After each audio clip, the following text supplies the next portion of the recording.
Sir, my patient is Nikhil around there? Yes, sir. Yes. Okay. Shall we start, Nikhil? Yes, sir. Yes, sir. I think 40 people have joined. Slowly they will join, sir. You start. Okay, great. Start. 43-year female by name Bharathamma, studied up to 5th class, working as agricultural laborer, came from Raichur. So informant is herself only, sir. Yeah.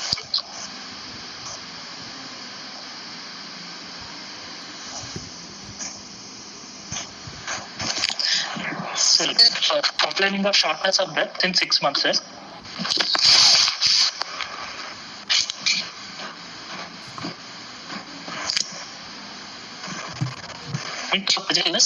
There is a significant childhood past history, sir.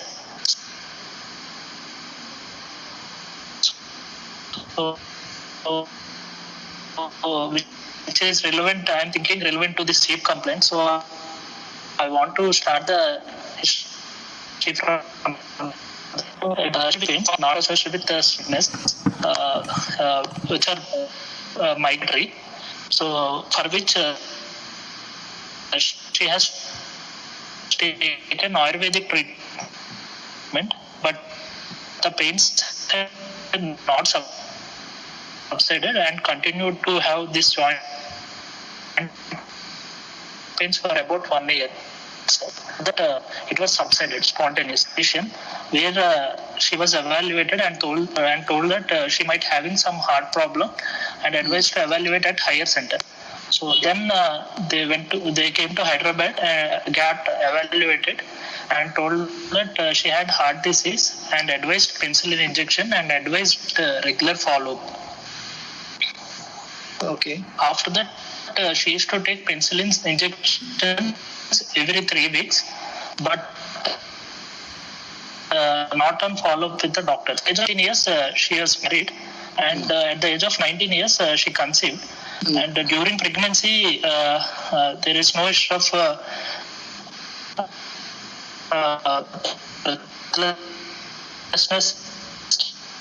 chest pain,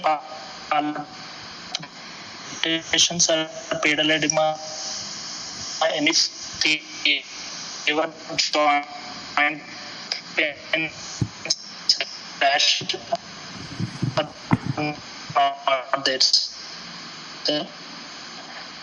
And the pregnancy is full term and delivered at home. There is no perineum.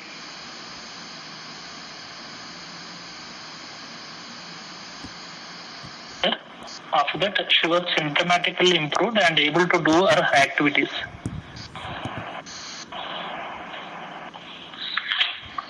And again, at the age of 33 years, again she presented with the similar symptoms of shortness of breath.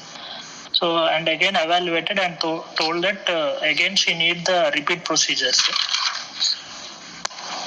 This is at the age of 33 years. So again she underwent another procedure, sir, through drawing. And now she is 43 years old, sir. Now she is complaining of shortness of breath, functional class 2 since 6 months, progressed to functional class 3 since 1 month. There is no issue of T&D orthopnea. There is issue of pedal edema and issue of fatigue plus. There is no issue of chest pain, syncope, or cough or hemoptysis. And there is no issue of abdominal distension or loss of weight. There is a loss of appetite present, sir. There is no issue of prolonged fever. And another complaint, there is issue of palpitations since 3 months, sir. Irregular, which are gradual in onset, mostly associated with the exertion, but sometimes occurring at rest also. So she is telling that she is feeling the rapid heart rate, sir.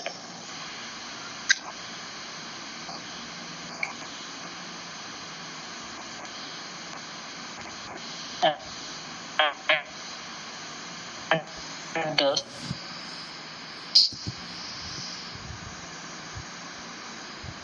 for which again she came to us, sir, for further evaluation. Okay. Summarizing the history, sir. Now I have a few more points. Let's see. You have not mentioned, other than penicillin, you have not mentioned any other treatment that she has been advised. Sir, as per her history, they have given 1 week tablet, sir. After that, she was told that penicillin injections are sufficient. But she has never been given diuretics, digoxin, nothing. No, sir. No, sir. Is there history of exertional syncope? No stop syncope, sir, at any time.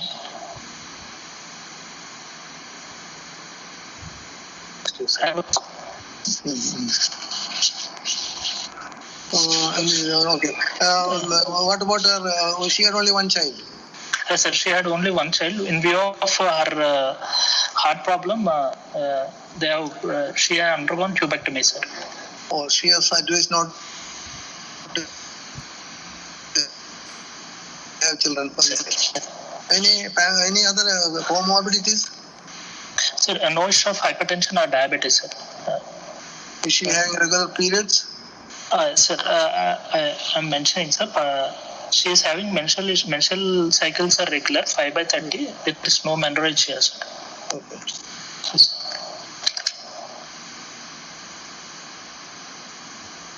Okay, fine. Now we'll ask for somebody else to discuss the story. Who is available? Is Deepthi available? Deepthi?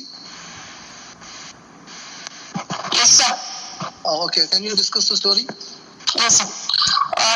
Adult lady with probably rheumatic fever in childhood, but was on penicillin prophylaxis. No, I don't think you have to repeat. What the way in which I would like the history to be discussed is the first question is whether it is a cardiovascular system. What is the system affected? Cardiovascular system, sir. The next question you have to answer is that if it is cardiovascular system, which side is affected? Left side disease, right side disease, or a both side disease? Third question is nature of illness. Is there any nature of illness? What do you mean by nature of illness? Whether it is What do you mean by nature of illness? progressive No. Nature means what is the pathophysiology which has led to her symptoms? okay. Like pressure overload. Yes, sir. Yeah. So pressure overload is one of the pathophysiologies which has got a burden on the heart, and subsequently heart can gradually fail to perform its function. 2. Yes. Another is Volume overload volume overload. Very good. or shunt physiology. No, shunt physiology is volume overload mostly. VSD, PDA, ASD are all volume overload. Volume overloads are shunt and also regurgitant lesions. Yes, sir. The third pathophysiology is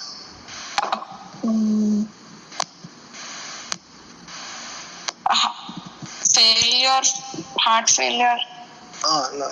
Failure is only a termination. All these physiological stress on the heart ultimately can lead to heart failure. Heart failure is final exit. Obstructive lesions, stenosis. Stenosis. Pressure overload. Pressure. Pulmonary venous condition. Venous congestion is an effect. Another is myocardial disease. Hypertrophic cardiomyopathy. Myocardial disease. Myocardial disease like dilated cardiomyopathy, coronary artery disease, all can lead to progressive malfunction. There is a myocardial malfunction. Myocardial disease. What else? Pericardial. Pericardial disease, constrictive pericarditis, that can mostly manifest as right heart failure. Very good. Yes. What else? Pressure overload. Pulmonary hypertension, systemic hypertension, pulmonary stenosis, aortic stenosis, all come under pressure overload. In volume overload, it is regurgitant lesions like MR, TR, AR, PR, and as well as shunt lesions like TD. Congenital heart diseases. They also got one of these problems. They can be pressure overload or a volume overload.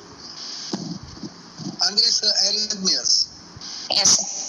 Arrhythmia alone can give us to sometimes symptoms. For example, complete heart block. In a patient with sclerodegenerative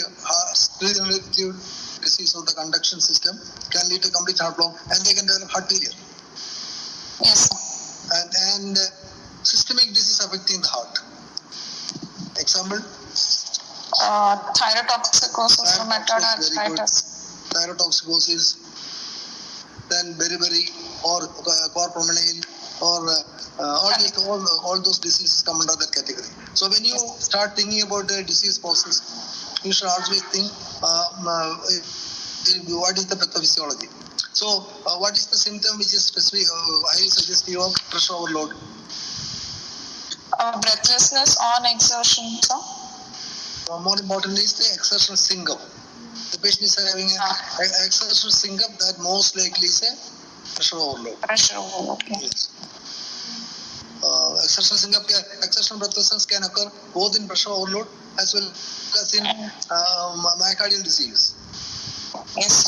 Okay. Next is volume overload. What is the symptom?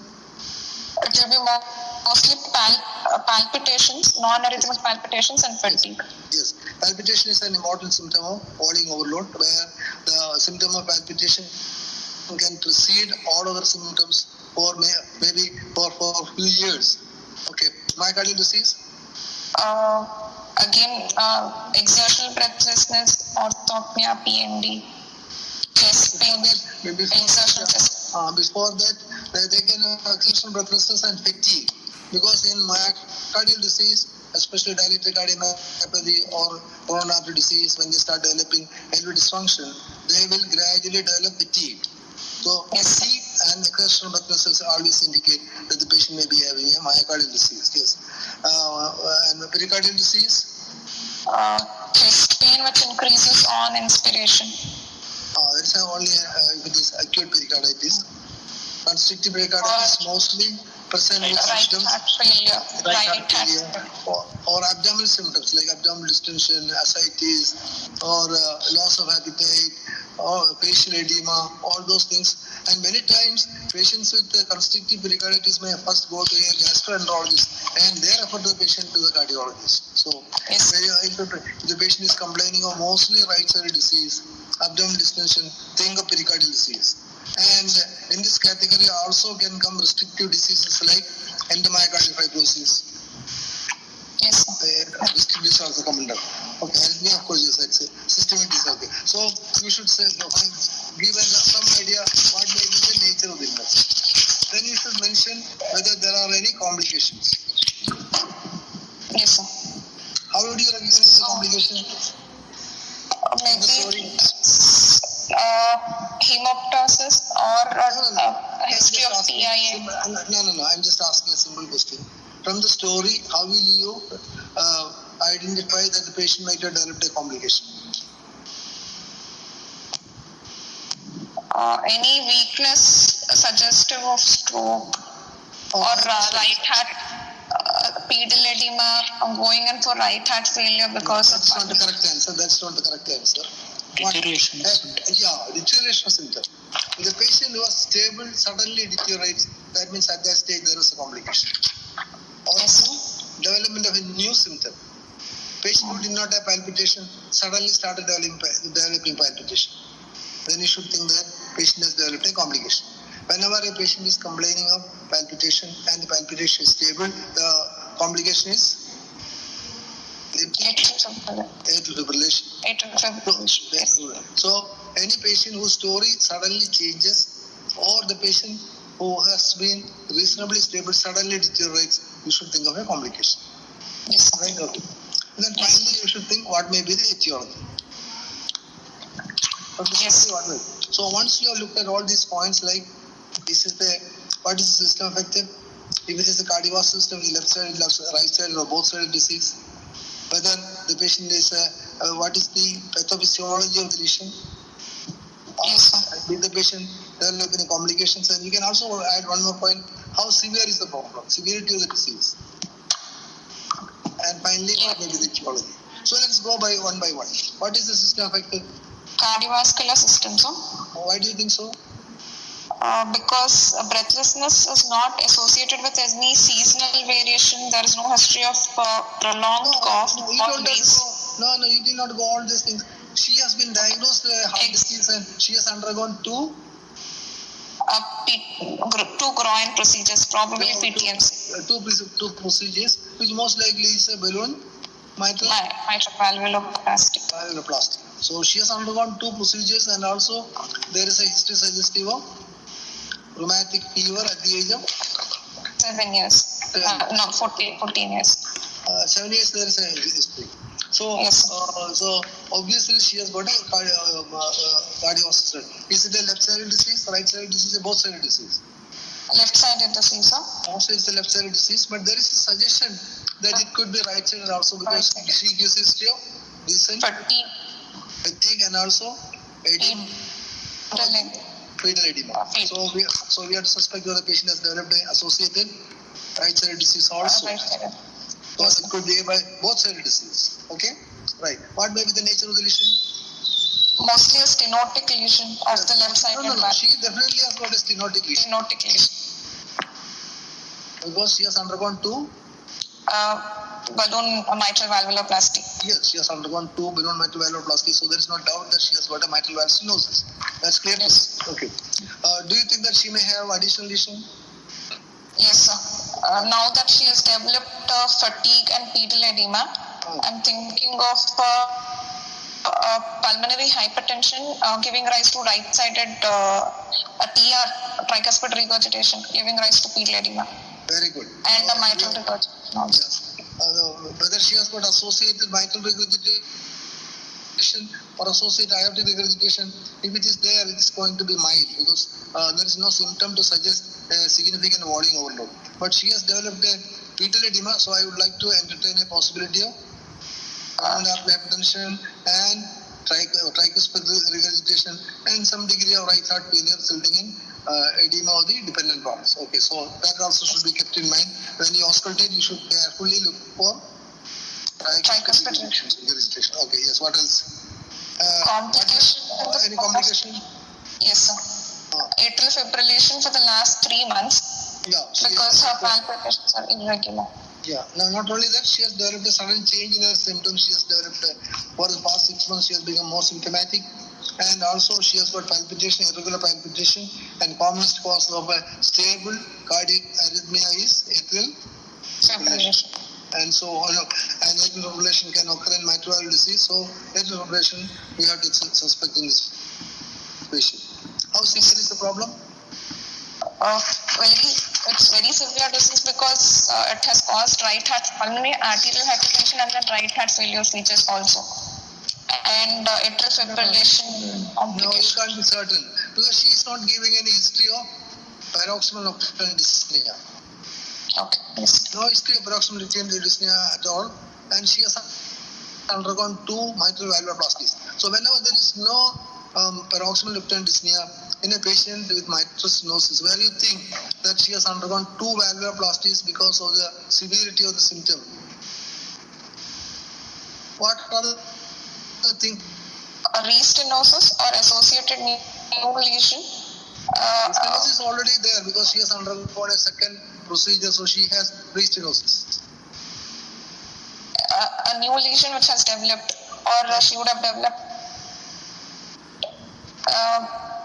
aortic valve disease, or but in the history there is nothing suggestive of an aortic valve lesion because there is no chest pain or syncope. Oh, aortic valve disease is a very late symptom, very severe aortic regurgitation or very severe aortic stenosis. So that is all very late, and if such a symptom was there, this patient would have undergone a different procedure.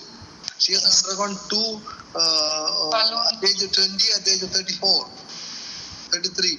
She has undergone only balloon mitral valvuloplasty. She has not undergone no procedure for aortic valve. Aortic valve. Mitral regurgitation with mitral stenosis. Now, mitral regurgitation, if it is there, it has to be very mild or low moderate, because moderate to severe mitral regurgitation is a contraindication for balloon mitral valvular. Valvuloplasty. So we would think that it should be either, but it's mild only. But what makes you see, the patient is not having patient with mitral stenosis over many years because she undergone a balloon mitral valvuloplasty at the age of 20. So all these years she has not developed any paroxysmal nocturnal dyspnea. If the story is correct, no paroxysmal nocturnal dyspnea. In patients with mitral stenosis, which you think is severe, you should always think of the possibility of organic tricuspid valve disease. It is organic tricuspid valve disease which will protect the patient with mitral stenosis from developing significant left heart symptoms.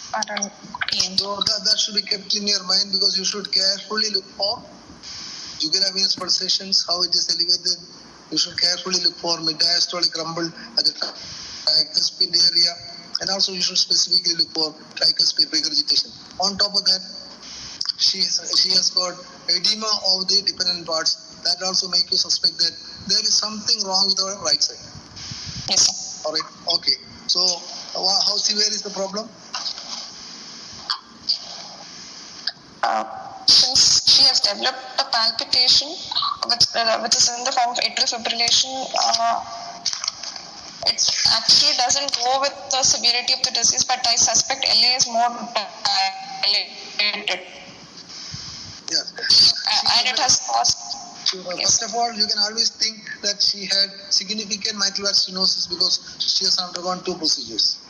Yes. And recently, she has related mostly because of the development of atrial fibrillation. So, how severe is the present mitral valve obstruction? You can't be certain. But definitely, she's having progressive symptoms, but did not have any episode of paroxysmal nocturnal dyspnea. So, definitely, at the moment, in spite of her 2 treatments, she's having a residual mitral valve disease, which is at least moderate. Yes. Because she has got shortness of breath, significant shortness of breath. She has developed a complication, atrial fibrillation, all those things. Okay. So one thing we have to ask the presenter: was the patient put on anticoagulation? No, sir. Actually, they have consulted since 6 months. They have not consulted anywhere, sir. So they have come now only, sir. Also, she has not been on anticoagulation. Okay. Now, Deepti, what is your diagnosis based on the etiology is rheumatic heart disease? So, based on this, what is your diagnosis? History, diagnosis.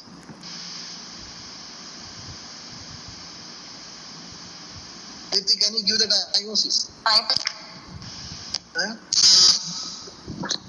And with right heart failure features. No. When I usually tell students to tell the diagnosis, especially in acquired heart disease in the particular form. First, etiology. If it is known, you put as etiology first.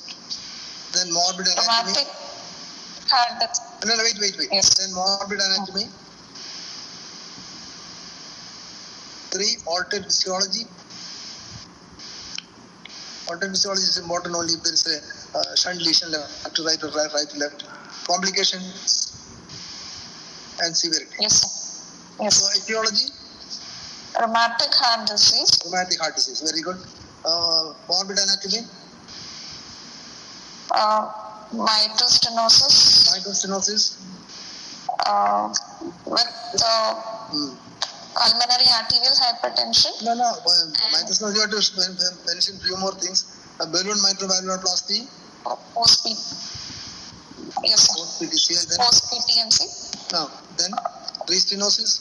Restenosis. No. Restenosis. Repeat PTMC. Yes, sir. Repeat PTMC. Okay. And now, probably Now she has developed some degree of restenosis maybe, and you would like to look at the right heart failure. Okay, right heart failure due to some. Okay, she has developed atrial fibrillation. Okay, Yes. and okay, so that is our provisional diagnosis. But you would also like to, because of she had 2 episodes of rheumatic fever, you would like to rule out associated mitral regurgitation or aortic regurgitation. Mild, not very severe, but you will carefully look for it. So this is your full diagnosis.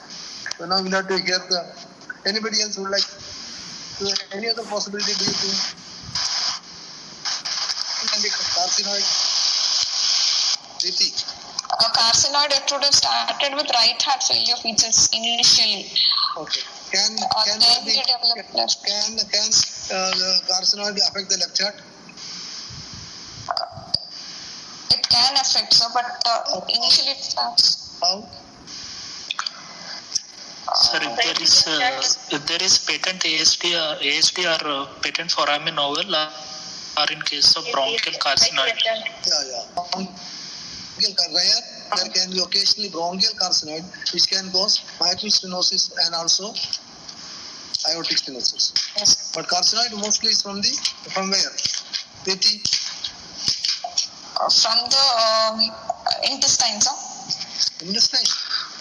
What intestine? lung Carcinoid is from where? What is the cell which gives rise to what is the carcinoid cell which gives rise to the problem? paraganglionic cells.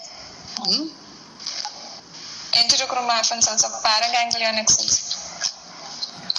Paraganglionic cells. It's actually argentophin cells of the appendix. Appendicular argentophin cells. It's an argentophinoma which will give rise to the carcinoid syndrome, and the what is the symptom which will make you suspect that it's carcinoid? Constitutional symptoms, flushing, diarrhea. Very good. Flushing, diarrhea, and recurrent episodes of intermittent episodes of bronchospasm. Yes. That make you suspect that, along with the right heart failure, that will make you suspect that patient may be having a carcinoid. Very good. Okay. So, can it be dilated cardiomyopathy?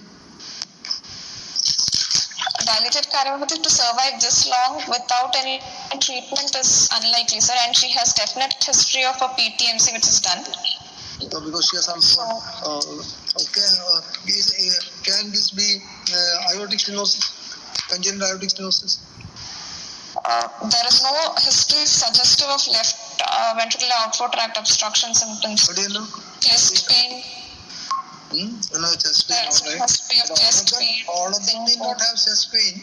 There are many patients who may not have chest pain, and still, because chest pain is more often a symptom of degenerative aortic valve stenosis, calcific degenerative aortic valve stenosis. But if the patient is having bicuspid aortic valve and has developed aortic stenosis, then it is not a must that there should be always an exertional or anginal pain.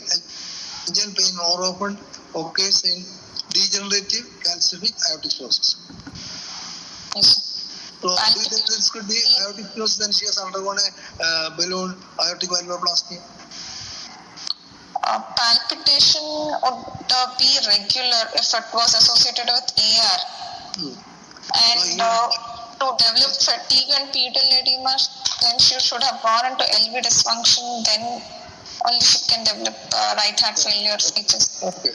So you think that since first thing you can say is that for aortic stenosis, balloon aortoplasty is not a treatment. Yes. It is a treatment only in children who has got significant symptoms who are below the age of 10. After that, the balloon dilatation of the aortic valve is not accepted as a treatment. What is the reason? The chances of re-narrowing or re-stenosis is more when in a balloon aortic valvuloplasty. Yes. What is the percentage of patients who can develop re-stenosis? More than 30%. During over a period of? I'm not sure, sir. Usually, 50% at 1 year. 50% at 1 year, sir. 50% at 1 year. 70% at 1 year. If you take all patients of aortic stenosis, the restenosis rate after a balloon dilatation of the aortic valve is 70% at the end of 1 year. But this can be done as a life-saving procedure in newborns, children below the age of 10. So after that, this procedure is unlikely to be a aortic valvuloplasty. Okay, right? Yes. Can it be pulmonary stenosis and pulmonary valvuloplasty?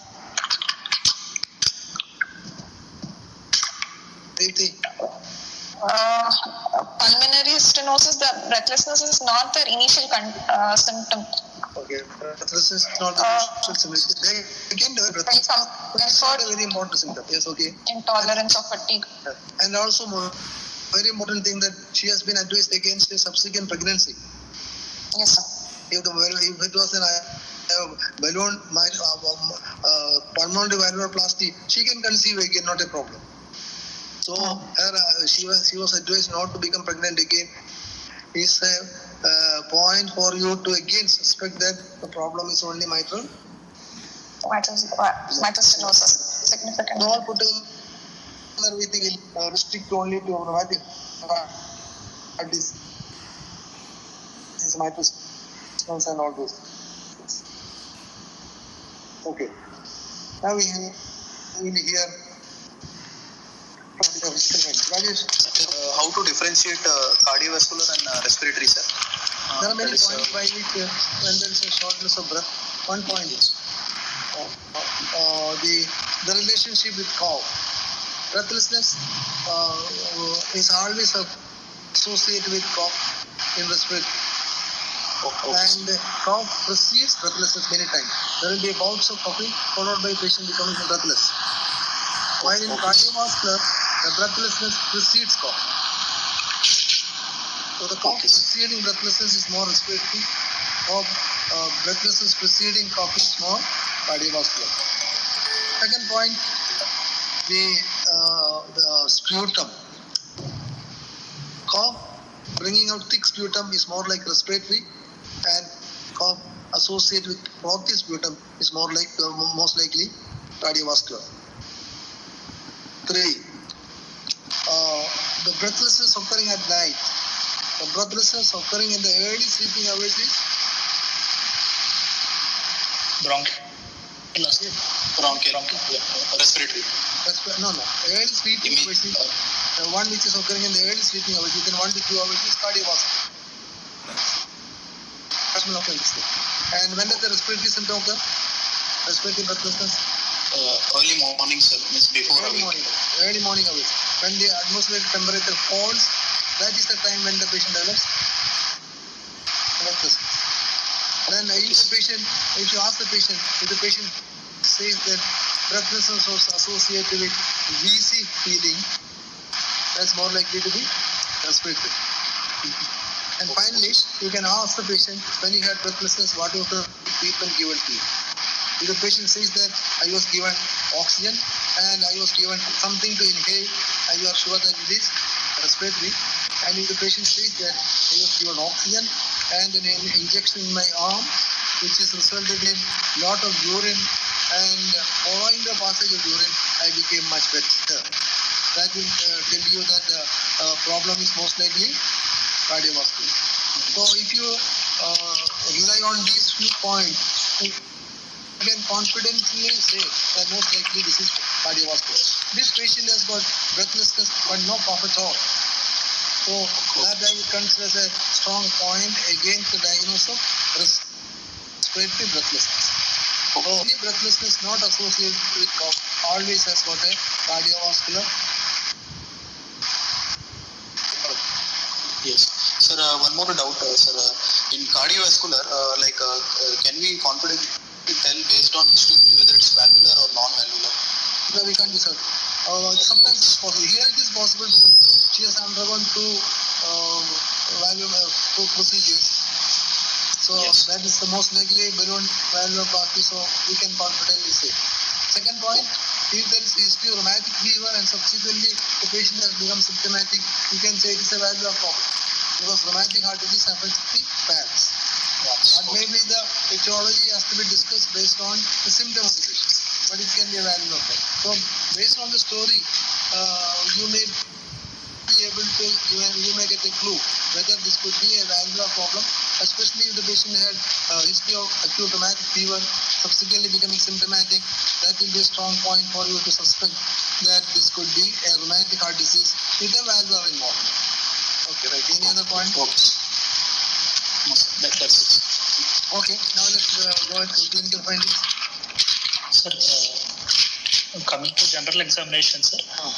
Patient is cooperative. Height is 144 centimeter. Weight is 45 kg. BMI 21 kg per meter square. And there is bilateral petting pedal edema present, sir. There is no pallor, no icterus, no cyanosis, no lymphadenopathy. And temperature febrile, sir. Pulse is 96 per minute, irregular, varying volume, no special character, no vessel wall thickening, and no radio-radial or no radio-femoral delay. All pulses felt equally on both sides. Apex pulse deficit 15, sir. Can you tell me one or two conditions where there can be varying pulse volume? Sir, can be in pulses alternates, sir. You cannot tell us always varying, but first beat is strong and next beat is weak. So that is, you cannot put it as a totally varying pulse volume. Yes, sir. So in case of complete heart block and ventricular, in case of complete heart block, you can get in all the conditions associated with the AV dissociation, you can get varying pulse volume. yes, So complete heart block, yes, sir. And frequent VP6. or even ventricular tachycardia, you can put as ventricular tachycardia. Yes, sir. You can get one or two other conditions.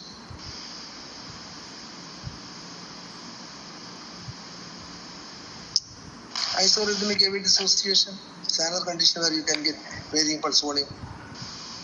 So varying pulse volume is a feature of mostly of the AV dissociation, but it will be seen in patients with atrial fibrillation with the irregular rhythm. What are the other two important features of AV dissociation? AV dissociation clinically has got three important features. What are those three clinical findings of AV dissociation? They can have Canon A waves. Yeah. What type of Canon waves? Regular, irregular? Sir, irregular, sir. Irregular Canon waves. Very good. One important finding of AV dissociation is irregular Canon waves. Two, They can have syncope stochastic attacks, sir. no. Clinical finding. Let's say. Variable S1, very good. Taken a variable S1. Who answered that? Deepti? Who answered that? Who said the variable S1? Sharon. Sharon, okay. That's very good. Sharon. Variable loud S1 depends on the PR intervals. Yeah. So it goes on Short daily. PR interval you will get loud, and more than 450 also you will get loud, but in between you will get normal PS1. Yeah. So the intensity of the S1 can go on varying depending upon the PR interval. So there are three clinical findings of AV dissociation. They are: one, irregular Canon waves; one, two, varying pulse volume; three, varying intensity of S1. So these are three bedside findings to diagnose AV dissociation. Okay, right. Yes. So this patient is having irregularly pulse and also varying pulse volume. Suggest atrial fibrillation. Okay, right. Yes. Sir, BP, sir, right upper. Did you look for apex pulse deficit? Yes, sir, it is 15, sir. Okay, right. Yes. Sir, BP in right upper limb, supine position 120 by 80, left upper limb 110 by 70, in the lower limb 130 mm HC systolic, sir. Respiratory rate 16 per minute regular, and jugular venous pressure elevated, sir. What's the normal, Rajesh, what is the normal respiratory rate? Sir, up to 14. Usually it is 14, 12 to 14. You know, roughly the heart rate to respiratory relationship is 5:1. Okay. So in a heart rate, normally we consider the heart rate to be around 70. So the respiratory rate is around 14. Okay, right. Very good. Yes. Go ahead. Jugular venous pressure elevated, sir. It is 8 centimeters above the sternal angle, and A wave absent, sir. X wave also I could not appreciate, sir. V wave Okay. prominent. What wave you could not appreciate? X waves. X descent. Okay. X descent. V wave prominent, sir. No. X descent usually there will be in patients with absent A wave. Sometimes you may be able to see a small C wave. X descent has got two components. What are those? X and X dash. Even though we describe the whole thing as X descent, there is two components. One is X and X dash. X is due to what? Rajesh. Atrial relaxation, sir. Atrial relaxation. X is due to atrial relaxation. That will not be present in a patient with atrial fibrillation. What is the mechanism of X dash? Is pulling up the tricuspid valve annulus downwards during RV contraction. During RV contraction, the tricuspid annulus can be pulled down as the ejection into the pulmonary artery takes place. That can result in X dash. So X dash can still be present, and sometimes you may be able to appreciate a descending wave also. So you should carefully look for it. Very often this descending wave or the negative component of the wave, X dash wave, will be preceded by a C wave also. Sometimes you may be able to see a C wave and then a X dash wave. Okay, anyway, it does not matter, you didn't see it. Sometimes it may not be seen also. Sometimes, in what condition is the X dash wave not present? Sir, X dash is in case of tricuspid registration. Yeah. In significant tricuspid registration, X dash wave will be replaced by a positive wave, which is a positive CV wave. Which will form part of the B wave, and some people call it a CV wave. Okay, right. Yes. Okay, go ahead. Sir, there is a B wave prominent, sir, with rapid Y descent, sir. Okay, rapid Y descent. Okay. Yes, sir. In this question, looking for rapid Y descent is very important because if there is slow Y descent, there could be associated tricuspid stenosis. yes. So if the since the patient did not have paroxysmal nocturnal dyspnea, a possibility of tricuspid stenosis also should be kept in mind. And if there is a good rapid Y descent, that practically rules out Organic tricuspid. significant tricuspid stenosis. Very mild, we can't be certain. So, what are the points by which you make out a V wave from A wave? Sir, A wave is a flicker wave, sir, and V wave is slightly sustained wave, sir.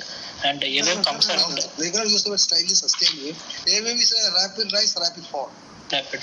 Yes. V wave is a Sir, V wave is slow rising and rapid falls. slow rise and rapid fall. But in a patient with tricuspid regurgitation, V wave can have a rapid rise also, but not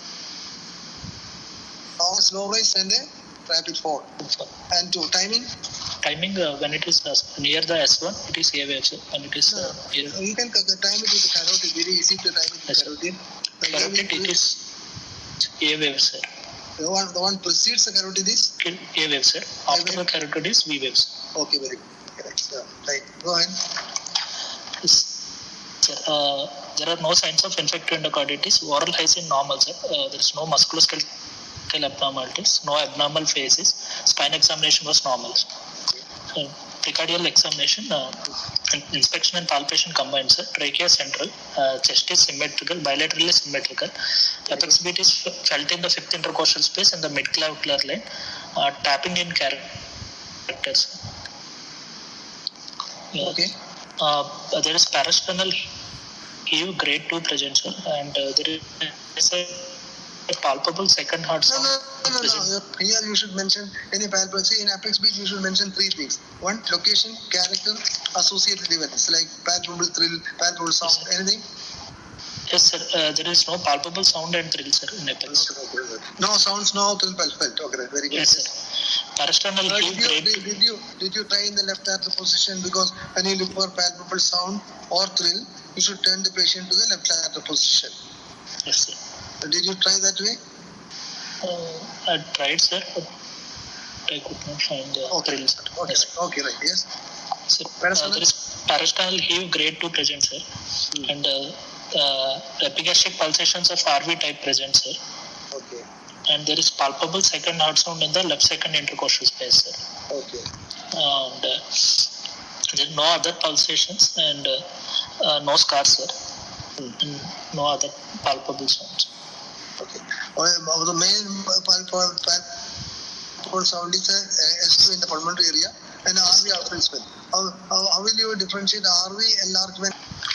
Sir, we have to keep the finger on the epigastric area, sir. If the pulsations are touching the tip, it is RV apex, sir. If it is touching the pulp, it is aortic pulsations. No, I didn't ask you about aorta. I am asking you about the RV and LA pulsations. So, LA pulsations are diastolic pulsations, sir. In the No, pre-systolic. LA pulsations are not diastolic. When a No, patient pre-systolic. In the late systolic is LA, sir. See, how will you differentiate LA pulsations which have been transmitted to the precordium from RV pulsations? RV early systolic, sir. LA pulsations are late systolic, sir. Not exactly. Well, you can time it with apex peak. The impulse, if it corresponds to the apex peak, more likely to be RV. Three-fingered. And also the LA transmitter pulsations are slightly delayed. But more important is that the LA pulsations are felt in the third and sometimes in the fourth intercostal space, never in the fifth intercostal space. I think in the fifth space, that is most likely RV pulsations. If we can also palpate pulsations from the epigastриum at the tip of your finger, they are RV pulsations. So in this question, there are plenty of points for you to say as an RV pulsation. Okay, right. Okay, right. Can we do three-finger test like, sir? What is that three-finger test? Third, fourth, fifth intercourse space. If you keep three fingers, if they are both three are simultaneous, and it will be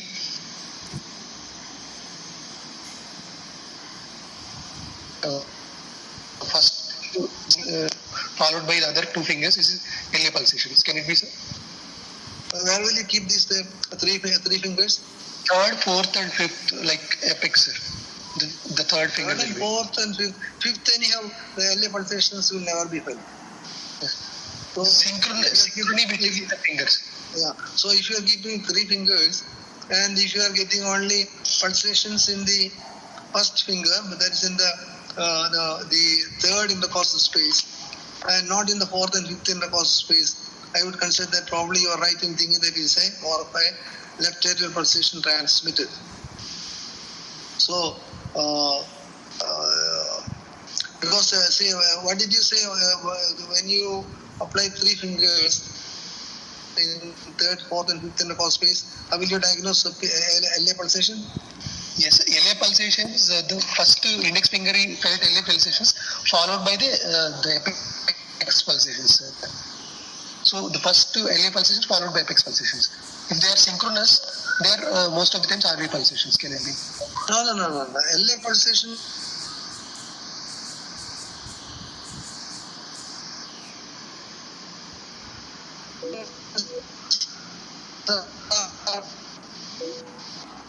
After the apical pulsation, because what is the mechanism?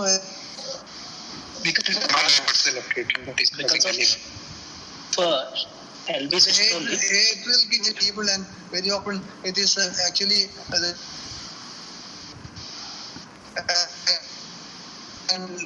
transmission of the impulse to the parasternal region. It is in patients with mitral regurgitation that you get left atrial pulsation. And when there's mitral regurgitation, when the regurgitant jet comes to the left atrium, it can suddenly dilate.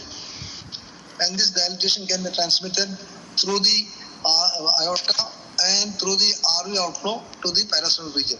And that is how you feel the impulses in the left parasternal region. The impulses are felt in the third, sometimes in the fourth left intercostal space, never in the fifth intercostal space. And if the impulses are felt in the fifth intercostal space, you are certain. If you time it, usually the LA pulsations are slightly delayed compared to apical and RV pulsations. So what in the case of MS, sir? MS will not give rise to any left atrial pulsation. Yes, there is the need of mitral regurgitation to have left atrial pulsation. MS will not give rise to left atrial, parasternal left atrial pulsations. Okay, go ahead. Some more doubts. This RV pulsation and how to differentiate from ectopic impulse which we get in LV aneurysm and aortic pulsation, sir. Aortic pulsation, fine. Anyhow, if you are feeling an epigastric pulsation, it is definitely RV. Okay, sir. And That is one thing, sir. If you are feeling a pulsation in the fifth intercostal space, it is always RV pulsation. Okay, sir. It cannot be anything else. And aortic pulsation does not come in the differential diagnosis of RV pulsation. And ectopic beat, you don't have to assess the ectopic beat. You always assess a normal beat. Ectopic beat problem is the impulse depends upon from which part of the heart the impulse is starting. Whether it's from the RV or from the LV, anterior portion, posterior portion. So there can be always a big difference in the impulse felt on the precordium. So you must always try to assess in a normal rhythm. For example, if the patient is having atrial fibrillation, atrial fibrillation. If the patient is having normal sinus rhythm, in normal sinus. So, ectopic beat, you should not try to assess the RV or LV position. Yes, sir, and one more, sir. This so X waves in air, sir, we have to tell it is absent, sir, or is it we have to tell not appreciate? You should look at whether it is seeing or not. Okay, sir. Whether you are seeing it also. If you are seeing an explicit, then your explanation is that it is an X-dash wave and it's because of the pulling down of the tricuspid apparatus. If you are not seeing this case, Rajesh said that there is no explicit and he is seeing a prominent V wave. Yes, that's fine, no problem. Whatever is your physical finding, that should be explained. That's all. Okay. So that's why I said in a patient with atrial fibrillation, you are seeing explicit. Don't worry. And very often this may be preceded by a C wave, which could be C, but A wave or explicit. You will see C wave and an X-dash. While in a patient with tricuspid regurgitation, X-dash descent may be replaced by a positive wave, which forms part of the V wave. Then you call it CV wave. Okay, right. Yes. Any other doubt? No, sir. Okay, right. Okay, go ahead. Sir, percussion, sir. Oh. Left heart border corresponding to apex, right heart border extend 3 cm lateral to the right sternal border from 3rd to 5th right intercostal space. Third to 5th right intercostal space. Yes. There is RA enlargement, I think. RA enlargement. Very good. Okay, very good. Yes. Sir, there is dullness present in the left second intercostal space, sir. And liver dullness felt in the 5th intercostal space. Oh, I think if you are going back to liver dullness, then you should describe the liver dullness before you looked at the right border of the heart by percussion. Yes, See, when you do the percussion of the right border of the heart, you should percuss out the upper border of the liver, and one space above you should percuss on the anterior axillary line medial. So when you are describing the right border of the heart is done for about 3 centimeters in the 3rd, 4th, and 5th intercostal spaces from the parasternal region. Before that, you should have said that liver dullness is in the 5th intercostal space, whatever it is. Because the process is you discuss the percuss for the upper border of the liver, then you immediately percuss for the right border of the heart. So description also should be in that sequence. Okay. Yes. Sir, liver dullness felt in the 5th intercostal space. It is not a must that you should always describe about the liver dullness. Okay, sir. The right border you can say, and if the examiner asks how did you do it, then you can say that first I percuss the liver dullness and then you percuss the right border of the heart. That's fine. Okay, sir. But you cannot have the liver dullness quite late in the description. That's all. If you didn't mention, even if you don't mention, no problem, because you look for the right border of the heart, and the process is first the upper border of the liver dullness, and then you percuss medial. So that is the procedure of the percussing for the right border of the heart, and you can describe where you felt the right border of the heart, where the dullness was observed. So that's fine, no problems. Okay. Okay, Go sir. ahead. Okay. Sir, coming to auscultation, sir. First heart sound loud, sir, with varying intensity. Second heart sound. No, you should also mention where it is best audible. Where is it best audible? Best audible at apex, sir. Max area. Okay. Yes, sir. And second heart sound, both components heard. Normal split. A2 normal intensity, P2 loud, sir. And best audible? The P2 in the left second intercostal space, sir. Also audible at the apex, sir. Okay. Oh, both sounds are audible at the apex. No, Both sir. common. No, P2 I could hear, sir. You had P2. Both components are had at apex. Both components are audible at the apex. Okay. What are the conditions in which here normally is both components audible at the apex? So no, sir. Which component is audible at the apex? A2 can be audible, sir. A2 audible. Only component the component of the second heart sound audible at the apex is an A2 component. P2 component is not audible at the apex. When the P2 is audible, what does that mean? So either it should be pathological or it can be seen in some cases like ASV where there is RV enlargement. You can hear the P2 at apex. You cannot use the word pathological. Be very precise in your answer. It is because one, in patients with pulmonary arterial hypertension, sometimes it can be audible at the apex. Two, when the apex is formed by RV, as can occur in patients with ASD, sir. That's right. So ASD is a pathology because there is a patient is having a congenital heart disease. Because of that, the heart is dilated, then apex is formed by the right ventricle. So all those things can happen. So there are two important situations where the second sound can be audible at the apex, one in patients with pulmonary arterial hypertension, and second in patients where the apex is formed by the right ventricle. That can occur in patients with ASD. Sometimes can occur in patients with core pulmonary. They may have some associated PH also. So that is how the P2 is.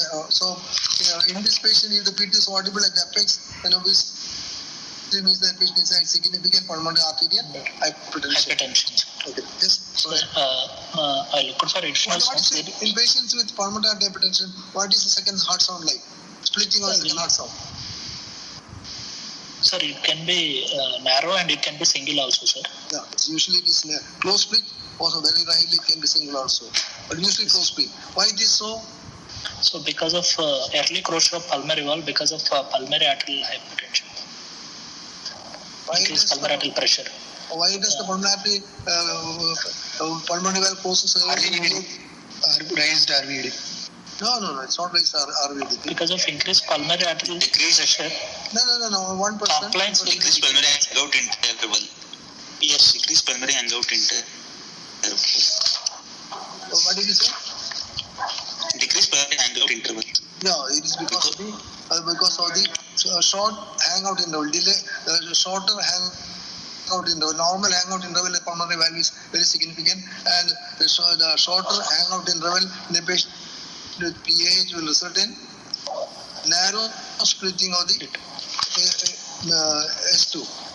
What do you mean by hangout interval?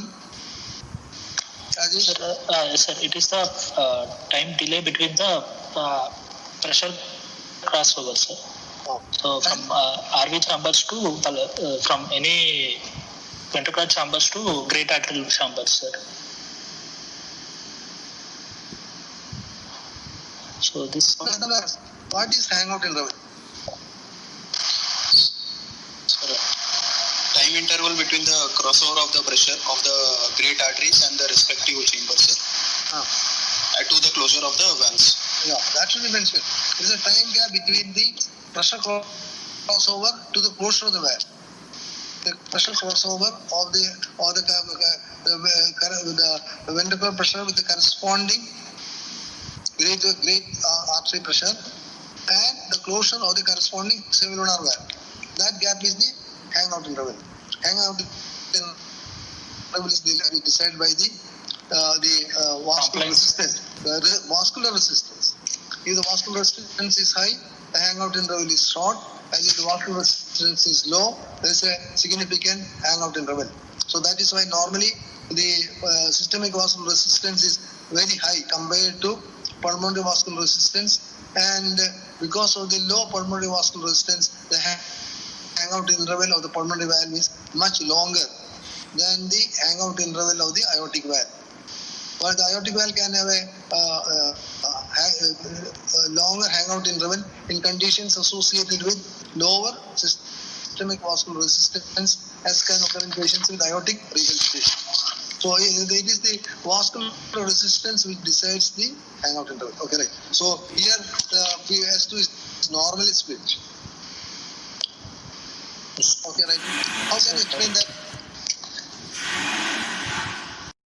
there can be significant tricuspid regurgitation, If there's tricuspid regurgitation, what happens to S4? which may prolong the RV ejection time, which can increase RV and diastolic pressure. In a patient with tricuspid regurgitation, what happens to P2? Rajesh? Yes, sir. Sir, it will be shortened, sir. It will shorten. It's shortened, Because, yes. it will be because P2 delayed. So if the examiner asks you, you said the second sound is normally split in PH, you are expecting the second heart sound to be narrow split, how will you explain? Then you can say that it may be because of the RV dysfunction or RV failure. And in RV failure, there is the RV ejection is delayed, and that can result in a delayed course of the P2. The examiner, by your understanding of hemodynamics. Yes. So here, in a patient with PH, when the second sound is loud, we are getting a normal split. So you can immediately explain by saying that the coarseness of the P2 is compensated by of the P2 because of the RV failure. Okay, right. Okay, yes. There is no right ventricular S3 or no right ventricular S4, sir. Are you expecting S4 in this patient? No, sir. Because? Because there is tricuspid regurgitation is there and RV failure also I am expecting. No, S4 has nothing to do with tricuspid. Especially in atrial fibrillation, so you cannot expect S4. Yes, sir. Yes. Okay. Can you tell me two other conditions where you don't get S4, Rajesh? So when there is tricuspid stenosis, significant tricuspid stenosis and mitral stenosis. Mitral stenosis, then you cannot get corresponding S4. Dilated chambers, dilated ventricles. No. Very confused, sir. Chronic MR, sir. Chronic MR you can get S4 also, but not common. Acute AR, sir. S4 is never audible in patients with Acute AR, sir. acute AR. Very good. Why there is an acute AR? There is premature closure of the mitral valve due to ED device. Very good. Who answered that? What is your name? Sir, Thomas, sir. Thomas. Where are you? Which college you are studying? Sir, Jayadeva, sir. Jayadeva, yes, sir. Yes. In acute AR, you can get the diastolic portion of the mitral valve that can the left ventricle. Even though the fourth heart sound is due to the atrial contraction, the sound is produced in the ventricle. So since the blood cannot flow from the left atrium to left ventricle in acute AR because of the diastolic closure of the mitral valve, these patients will not have S4. So there are three important conditions where you will not get S4. They are in mitral stenosis, in acute Opening snap had medial to the apex with diaphragm in expiration with narrow A2OS interval, sir, even in long RR cycle. narrow A2. When you patient with atrial fibrillation, how will you assess the A2OS? Sir, Which cycle? long RR cycle, sir. No, wrong. Anyone? In what phase of the cardiac cycle will you associate A2OS interval in atrial fibrillation? We discussed this point last class only.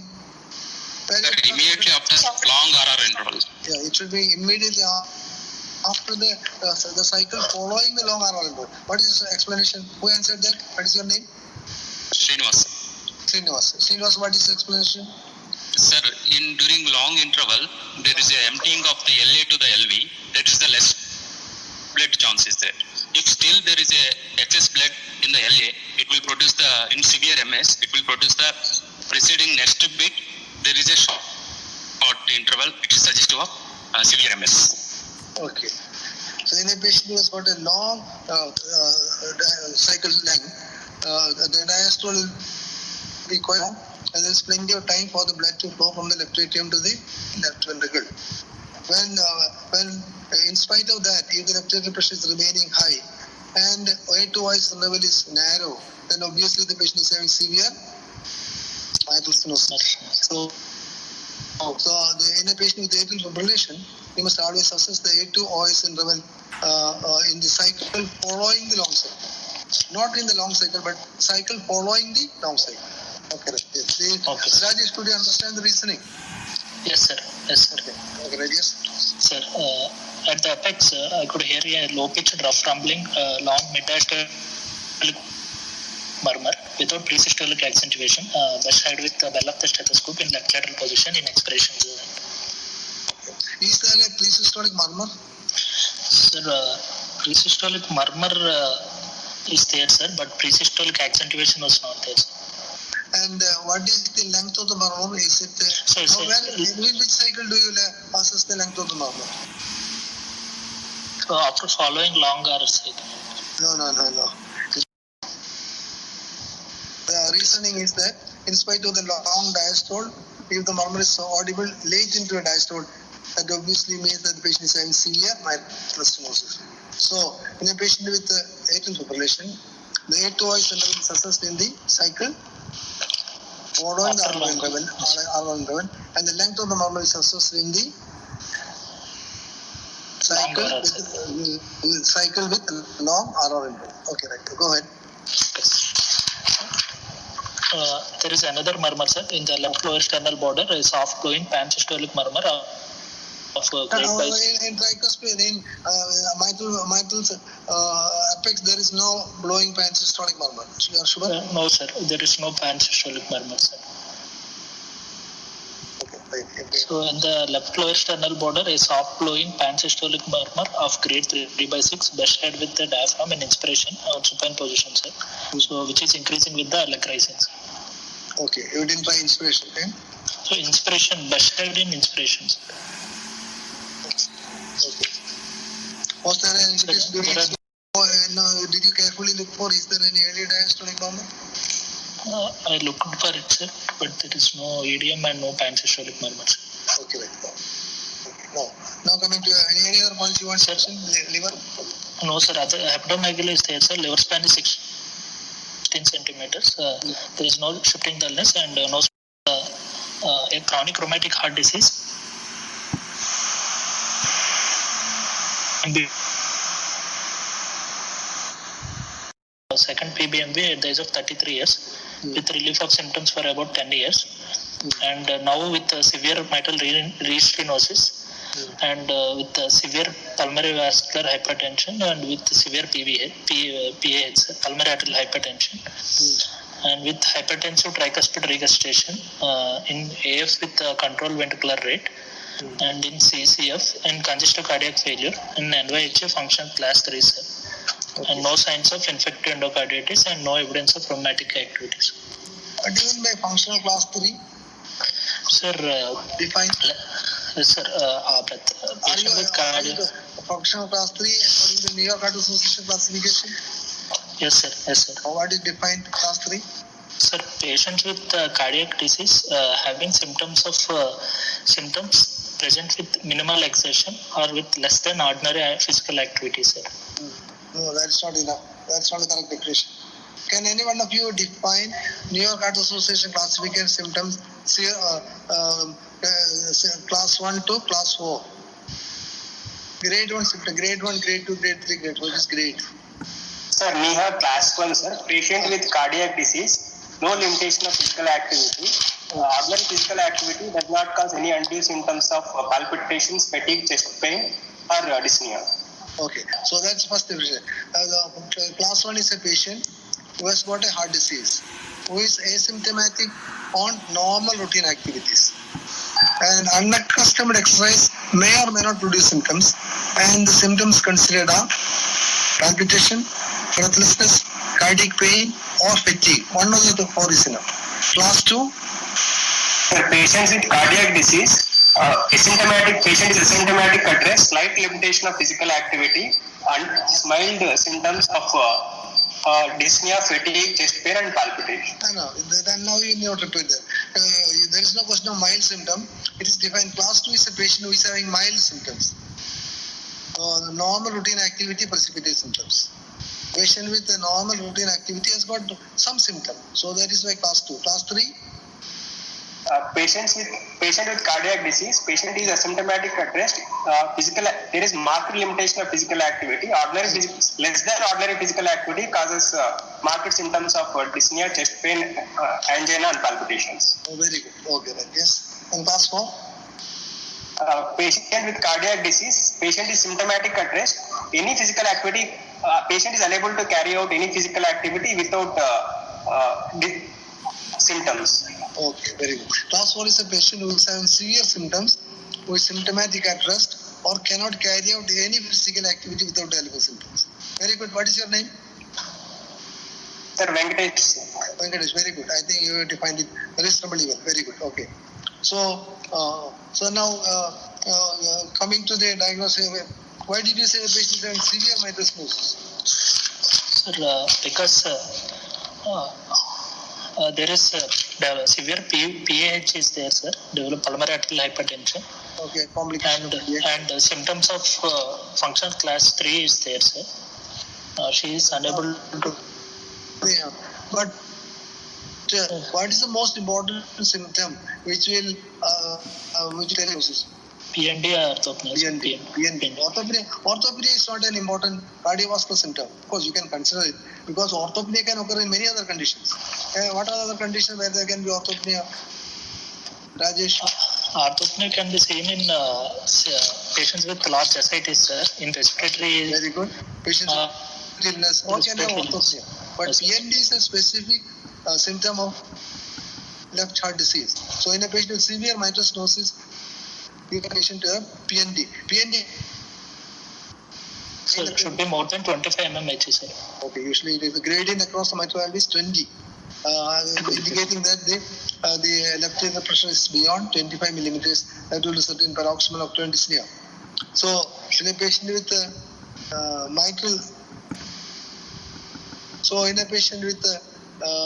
absent paroxysmal nocturnal dyspnea, how can you assess severe mitral stenosis? Sir, I am thinking because there is development of secondary stenosis in form of severe PAH, so that's why patient may not be developing PND. So you think that the development of PAH as well as the tricuspid regurgitation might have protected the patient from development of PND episode, sir. PND, okay, very good. Clinical findings, you have got plenty to diagnose. Yes, sir. A2 interval is closed.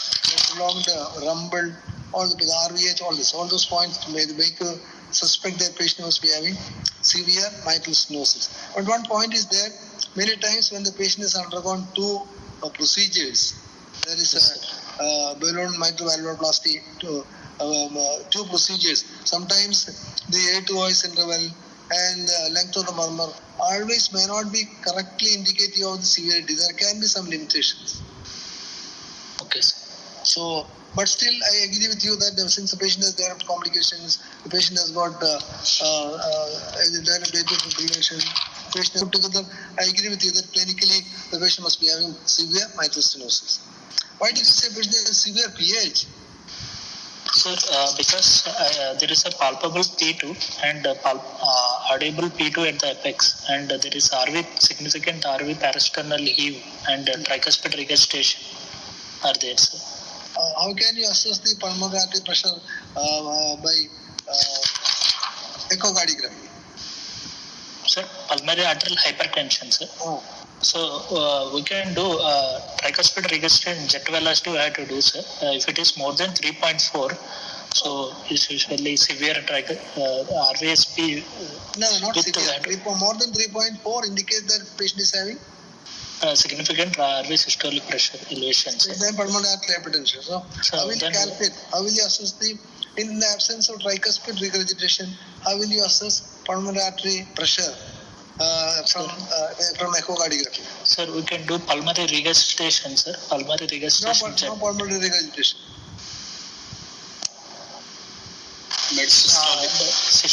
RV D-shaped RV. Mahan's equations. Pulmonary acceleration time, sir. Yeah, exactly. You can diagnose by looking at the pulmonary acceleration time. There's a formula for that. You can look at the formula.